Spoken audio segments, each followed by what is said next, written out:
যখনই আপনি ছাত্র জনতা বলেন আপনার দেশের মানুষের জনগণের আশা আকাঙ্ক্ষার প্রতিফলন না ঘটিয়ে আপনি আপনার নিজের স্বার্থ হাসিল করতে ফ্যাসিবাদী হয়ে উঠবেন।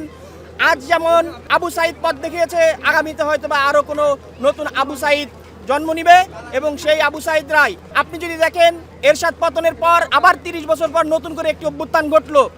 এই অভ্যুত্থান যেমন ঘটেছে এর পরবর্তীতে হয়তো তখন আমরা ৩০ বছর পরে যদি এই ধরনের কখনো ঘটে ওঠে আমরা চাইবো না যে কেউ আর হাসিনার মতো হয়ে উঠুক। আমরা এই কারণেই বলছি যে সংস্কার যাতে কেউ হাসিনা না উঠতে পারে। খুনি হাসিনা হওয়ার রাস্তাকে আমাকে বন্ধ করতে হবে, আমাদেরকে বন্ধ করতে হবে।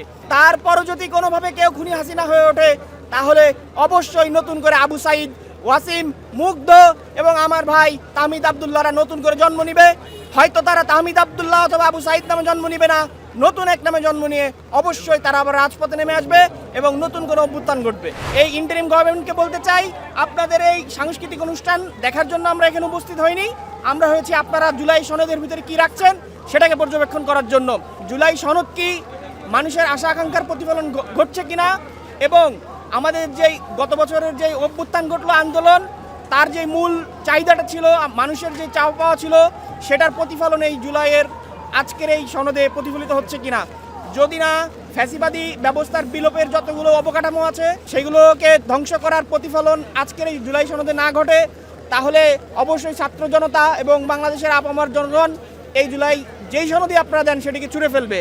অবশ্যই এই জুলাই সনদ বলেন যেটাই আপনারা দিচ্ছেন তাতে মানুষের আশা আকাঙ্ক্ষার প্রতিফলন ঘটতেই হবে এবং শুধু ঘটলেই হবে না, আগামীতে যাতে কেউ কখনোই খুনি হাসিনা হয়ে উঠতে না পারে সেই সকল রাস্তাগুলোকে বন্ধ করতে হবে এবং সেই ব্যাপারগুলো এই আজকের সনদে অবশ্যই উল্লেখ থাকতে হবে।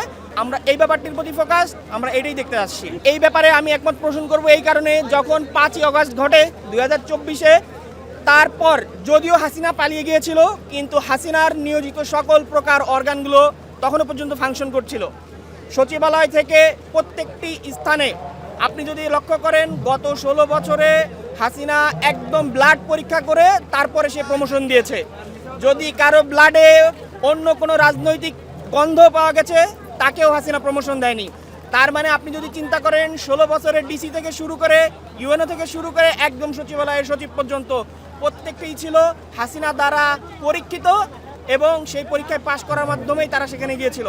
কিন্তু এই বিপ্লব ঘটে যাওয়ার পরেও যেহেতু আমরা ওই দিন ছাত্র জনতার যারা নেতৃত্ব দিচ্ছিল যেটাই বলেন সেটা বয়সের কমতি অথবা অভিজ্ঞতার কমতির কারণে সেই দিন হয়তো যথা উপযুক্ত সিদ্ধান্ত নিতে পারেনি, কিন্তু এছাড়াও ওই সময়ে যতগুলো রাজনৈতিক সংগঠন এবং রাজনৈতিক দলের থেকে আমরা যেই ধরনের আশা করেছিলাম আমরা সেটাও পাইনি।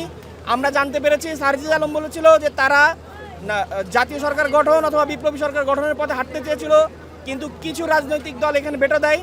তো এই সকল রাজনৈতিক দল যে কারণেই ভেটো দেয় তাদের যেই সরকার গঠন কিংবা তাদের যেই ক্ষমতার আশা আকাঙ্ক্ষা তা প্রতিফলিত হবে না। তারা অবশ্যই আমরা চাইবো এই ফ্যাসিবাদী ব্যবস্থার ভিতরে তারা আবার যাতে না ঢুকে পড়তে পারে এবং এই যে অর্গানগুলো এখনো ফাংশন করছে না, পুলিশ থেকে শুরু করে প্রত্যেকটি অর্গান ফাংশন করারই কথা না। কারণ 16 বছরে আপনি যদি চিন্তা করেন যে হায়ারার্কি আছে, টোটাল হায়ারার্কি হচ্ছে হাসিনার হায়ারার্কি। সুতরাং এই হায়ারার্কিকে একটু স্টেবল করতে একটু সময় লাগবে। আশা করছি ইতিমধ্যে 1 বছর অতিবাহিত হয়ে গেছে এবং আস্তে আস্তে আমাদের প্রত্যেকটি অর্গান এখন কাজ করা শুরু করছে এবং হাসিনার নিয়োজিত যেই সকল লোক বলেন অফিসার বলেন নিয়োজিত ছিল তারা ইতিমধ্যে আস্তে আস্তে অপসারিত হচ্ছে এবং আমাদের প্রত্যেকটি রাষ্ট্রীয় কাঠামো সুন্দরভাবে ফাংশন করা শুরু করেছে। যখনই আপনি ছাত্র জনতা বলেন আপনার দেশের মানুষের জনগণের আশা আকাঙ্ক্ষার প্রতিফলন না ঘটিয়ে আপনি আপনার নিজের স্বার্থ হাসিল করতে ফ্যাসিবাদী হয়ে উঠবেন। আজ যেমন আবু সাইদ পথ দেখিয়েছে, আগামীতে হয়তো বা আরও কোনো নতুন আবু সাইদ জন্ম নিবে এবং সেই আবু সাইদ রায় আগামী আপনি যদি দেখেন এরশাদ পতনের পর আবার 30 বছর পর নতুন করে একটি অভ্যুত্থান ঘটলো। এই অভ্যুত্থান যেমন ঘটেছে এর পরবর্তীতে হয়তো তখন আমরা 30 বছর পরে যদি এই ধরনের কখনো ঘটে ওঠে আমরা চাইবো না যে কেউ আর হাসিনার মতো হয়ে উঠুক। আমরা এই কারণেই বলছি যে সংস্কার যাতে কেউ হাসিনা না উঠতে পারে। খুনি হাসিনা হওয়ার রাস্তাকে আমাকে বন্ধ করতে হবে, আমাদেরকে বন্ধ করতে হবে। তারপরও যদি কোনোভাবে কেউ খুনি হাসিনা হয়ে ওঠে তাহলে অবশ্যই নতুন করে আবু সাইদ, ওয়াসিম, মুগ্ধ এবং আমার ভাই তাহমিদ আবদুল্লাহরা নতুন করে জন্ম নিবে।